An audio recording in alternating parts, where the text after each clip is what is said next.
Madam Speaker, let me talk about the interview process. We have the Public Appointments Parliamentary Approval Act. Madam Speaker, this is a statutory instrument, or this is law that relates to how Parliament shall conduct itself when it comes to constitutional and statutory appointments. And Madam Speaker, I do not agree with the committee on paragraph 13, page 16. Madam Speaker, I disagree with the committee when the committee makes reference to Standing Order 76 and 77. This interview should have been done in line with the Public Appointments Parliamentary Approval Act, the same instrument that the National Assembly has been using to vet the cabinet secretaries. And Madam Speaker, the reason why I say so is that the Public Appointments and Parliamentary Approval Act provides great detail on how this exercise should be conducted. Madam Speaker, that act says that Parliament shall focus on academic credentials, professional training, experience, personal integrity, and background of those who are being proposed to take up constitutional and statutory appointments. Being a member of the Salaries and Remuneration Commission is a constitutional appointment. And so, Madam Speaker, how I wish the committee would have made reference to the Act of Parliament that is currently in existence rather than to Standing Order 76 and 77. That Act, if it would be properly implemented, and not with the kind of mischief that we have seen in past vetting for cabinet secretaries. Madam Speaker, there's a question that has always come up, the question of net worth. And I can tell you that many a times when you are vetting nominees to the cabinet, Kenyans do not remember what they said they're going to do.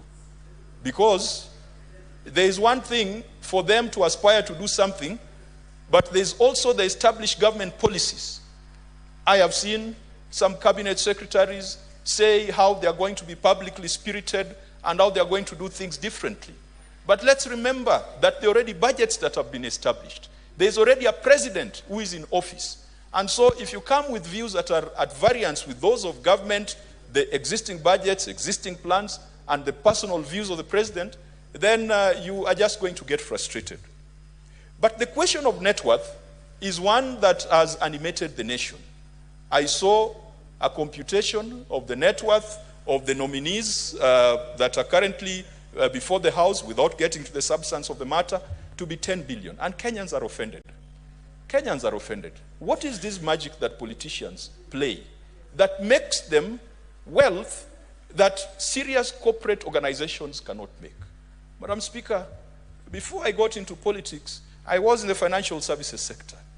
You will find an insurance company collects revenue of 4 billion Kenya shillings. And at the end of the day, it makes a profit of 50 million. A technical profit. That is once the premiums have been collected and the claims have been paid. And that is an institution that perhaps has employed 200 people, that has got branches throughout the country, that is integrated, that is creating a lot of opportunities and contributions to the GDP of this country, that is paying taxes. At the end of the day, they'll probably make 50 million as an underwriting profit. What is this thing that members of parliament do that generates them the kind of profits that even insurance companies cannot generate? And it is becoming an insult to the people of this country. The majority who cannot afford, the majority hustlers, we are building for them 2 million houses, 3 million houses, and then we are proclaiming that we are billionaires. How will a billionaire understand the needs and aspirations of that person whose biggest wealth is a 2 million house? Madam Speaker, if we were faithful to this process, even these applicants who are here, we should see an annexure showing how much they are paid in taxes. If I'm worth 300 million Kenya shillings, Madam Speaker, the taxes I pay must be different from the taxes paid by somebody else Kenya shillings, by someone else who just relies on a salary and has got nothing of value because their liabilities exceed their assets.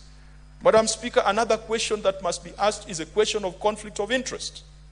In the substantive act that I've referred to, there is a question on conflict of interest. If my family is doing business, perhaps in the ICT sector, and then I get into government as a minister for ICT, I must disclose and I must lay out before Parliament how I'm going to prevent potential conflict of interest. In fact, in serious jurisdictions, once you get into certain constitutional and statutory positions, you put your assets or your wealth in a trust so that you are no longer directly involved. And so you are not compromised when it comes to procurement and provision of opportunities.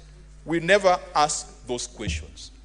Another question that we are required to ask under the Public Appointments Act is, have you ever been charged in a court of law?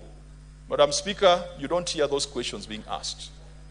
Another question you are supposed to be asked is, have you ever been advancedly mentioned in any report before Parliament? And Madam Speaker, all the 47 county governors have been adversely mentioned in reports before this House. And if you are taking seriously the report